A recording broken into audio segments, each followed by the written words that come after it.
Hello. तो आज हम अपना एक न्यू सब्जेक्ट करना स्टार्ट कर रहे हैं, आर्ट एंड कल्चर, कला एंड संस्कृति। देखिए, इससे भी काफ़ी क्वेश्चंस आते हैं, तो अब हम प्रीलिम्स रिलेटेड जितने सब्जेक्ट हैं सारे कर रहे हैं। ठीक है, तो अगर आप सब कर लेंगे तो आपको, और फिर हम टेस्ट भी लगा रहे हैं, तो आपके प्रीलिम्स की तैयारी के लिए अच्छा रहेगा। तो पहला जो टॉपिक हम इसमें पढ़ रहे हैं, भारतीय नृत्य कला। ठीक है, इंडिया के जितने भी डांस टाइप हैं वो सब हम देखेंगे। तो पहली बात आती है कि भारतीय नृत्य का विकास धर्म और दर्शन से जुड़ा हुआ है। तो अब हमारे यहाँ जो नृत्य है, डांस है, ठीक है, उसका जो विकास है वो हमारे धर्म से और दर्शन से जुड़ा हुआ है। ठीक है, मतलब प्राचीन समय से वो जुड़ा हुआ है धर्म और दर्शन से। माना जाता है कि संसार में बढ़ते हुए क्रोध, ईर्ष्या और दुख को देखते हुए ब्रह्मा ध्यानमग्न हुए और नाट्य संगीत की रचना की। तो जब देखिए, ब्रह्मा जी थे, उन्होंने ऐसा, मतलब हमारे धर्म और दर्शन में माना जाता है कि जो ब्रह्मा जी थे उन्होंने देखा कि संसार में बहुत क्रोध, ईर्ष्या, दुख बढ़ रहा है। ठीक है, तो वो ध्यानमग्न हुए, उन्होंने नाट्य संगीत की रचना की। अब देखिए, जैसे कि ऐसे आप याद कर सकते हैं, जब आप कभी बोर होते हैं, पढ़ाई से स्ट्रेस ज़्यादा हो जाता है, तो आप म्यूज़िक सुन सकते हैं। आपको डांस करना पसंद है तो डांस सुन सकते हैं, देख सकते हैं, तो आपको उससे थोड़ा रिलैक्स फील होता है ना।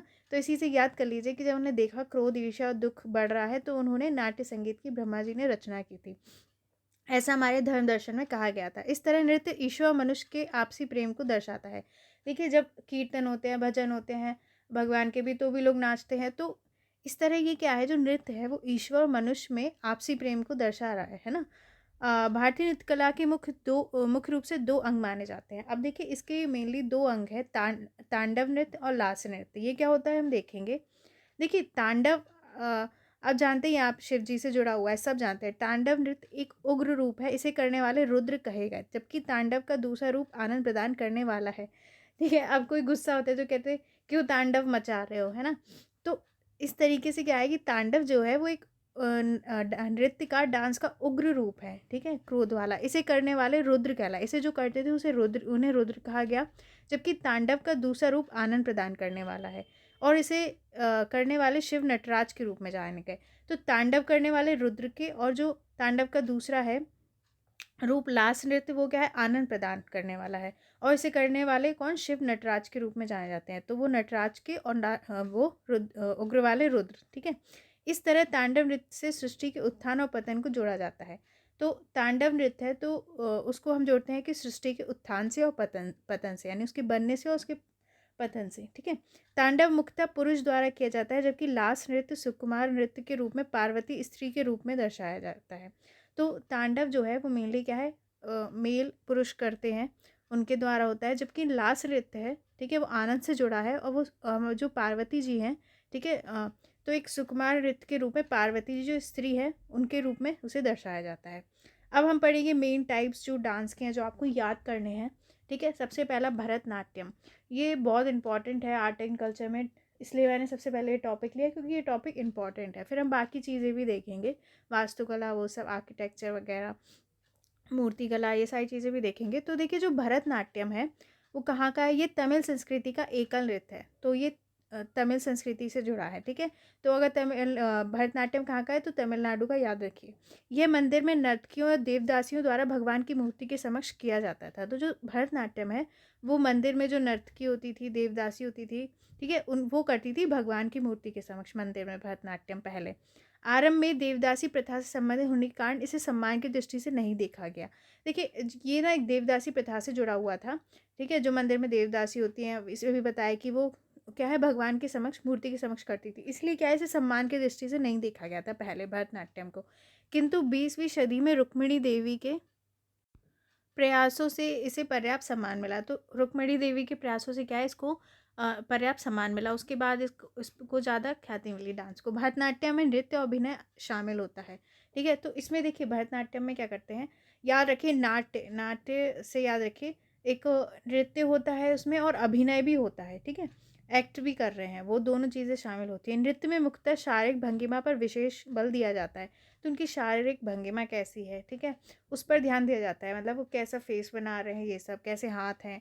नृत्य का आरंभ अल्लारिपू और अंत तिल्लाना से होता है। जो डांस का स्टार्ट होता है तो उसको अल्लारिपू बोलते हैं, और अंत जो है वो तिल्लाना से होता है। ठीक है, तो भरतनाट्यम तमिलनाडु का है, ध्यान रखिएगा। इसके बाद देखेंगे कुचिपुड़ी। ठीक है, मटका नृत्य भी बोलते हैं। कुचिपुड़ी ये शास्त्रीय नृत्य आंध्र प्रदेश के कुचेलपुर नामक गांव के नाम पर कुचिपुड़ी कहलाया। तो कुचिपुड़ी रिलेटेड है आंध्र प्रदेश से, भरतनाट्यम रिलेटेड है तमिलनाडु से। याद रखिए कुचिपुड़ी कहाँ है, आंध्र प्रदेश का शास्त्रीय नृत्य है।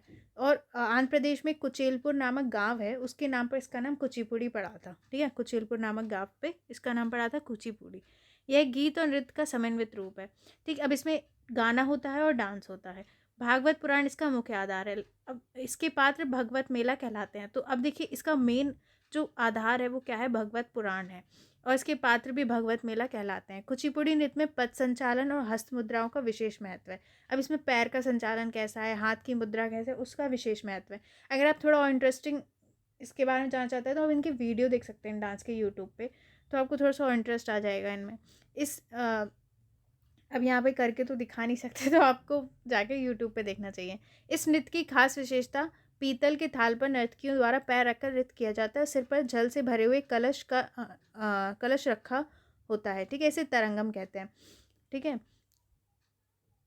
तो इसमें जो डांसर्स जो मतलब नृत्य करते हैं वो क्या है, आपने देखोगे तो वो एक मतलब थाली रखी होती है पीतल की।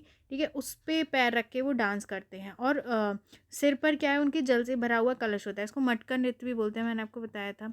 ठीक है, तो इसे तरंगम बोलते हैं वो। इस नृत्य में यक्षगान परंपरा शामिल है। तो इसमें यक्षगान परंपरा भी शामिल है। पूछे यक्षगान परंपरा किस में शामिल है, तो कुचिपुड़ी में। तो भरतनाट्यम था हमारा तमिलनाडु से रिलेटेड, और जो हमारा कुचिपुड़ी था आंध्र प्रदेश से रिलेटेड। ठीक है, अब देखते हैं कथकली। तो देखिए वो पुराने रिवाइंड करते हैं। जो भरतनाट्यम है वो हमारा तमिल से रिलेटेड था, और वो जो है हमारा इसमें क्या था, नृत्य और अभिनय दोनों शामिल था, और ये देवदासी प्रथा से संबंधित था। और जो कुचिपुड़ी है वो आंध्र प्रदेश का था। ठीक है, और ये भगवत पुराण इसका मुख्य आधार था। ये सब आप ध्यान रखेंगे। अब आगे देखते हैं कथकली। कथकली केरल के से रिलेटेड है। केरल के मंदिर में शास्त्रीय नृत्य की यह शैली विकसित हुई। तो ये भी देखिए ज़्यादातर मंदिरों में भी शैलियाँ विकसित हुई हैं। तो केरल के मंदिर में शास्त्रीय नृत्य की यह शैली विकसित हुई थी, कथकली। वस्तुतः केरल के स्थानीय लोक नाटक संस्कृत भाषा में कुडियट्टम तथा कृष्णियट्टम इसके प्रेरणा स्रोत रहे। तो केरल के स्थानीय लोक नाटक थे। ठीक है, तो जिसे संस्कृत भाषा में कुडियट्टम या कृष्णियट्टम कहते हैं, इसके प्रेरणा स्रोत रहे। ठीक है, इनसे ये बना।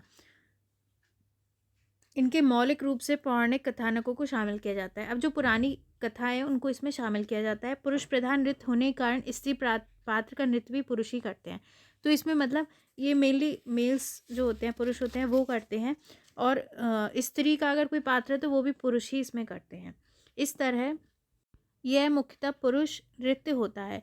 तो ये क्या होता है, मेनली पुरुष नृत्य होता है, मतलब मेल्स जो होते हैं पुरुष वो इसमें करते हैं। किंतु रागनी देवी ने पुरुषों के एकाधिकार को तोड़ा।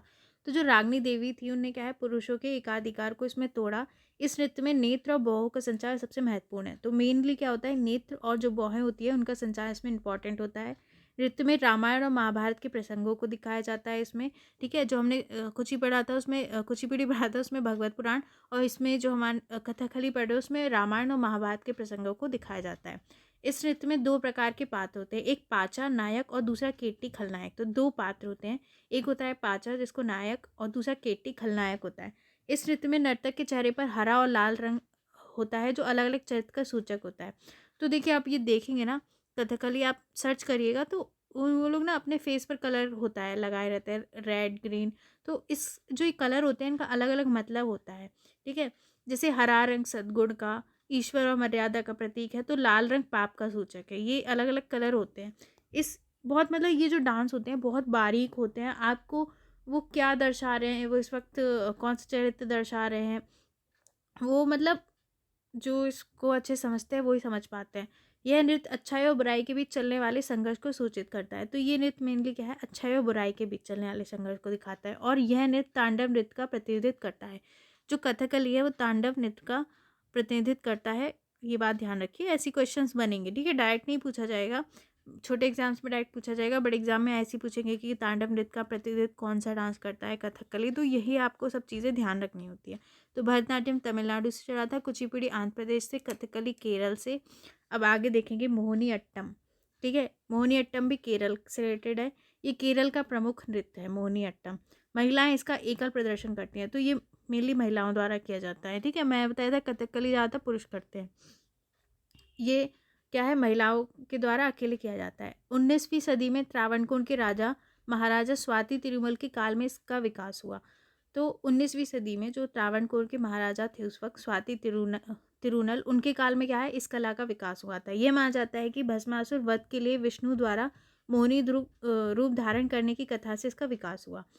तो मतलब जो विष्णु जी थे उन्होंने जो भस्मासुर था उसको मारने के लिए मोहिनी का रूप धारण किया था। तो मानते हैं कि इसी कथा से इसका विकास हुआ।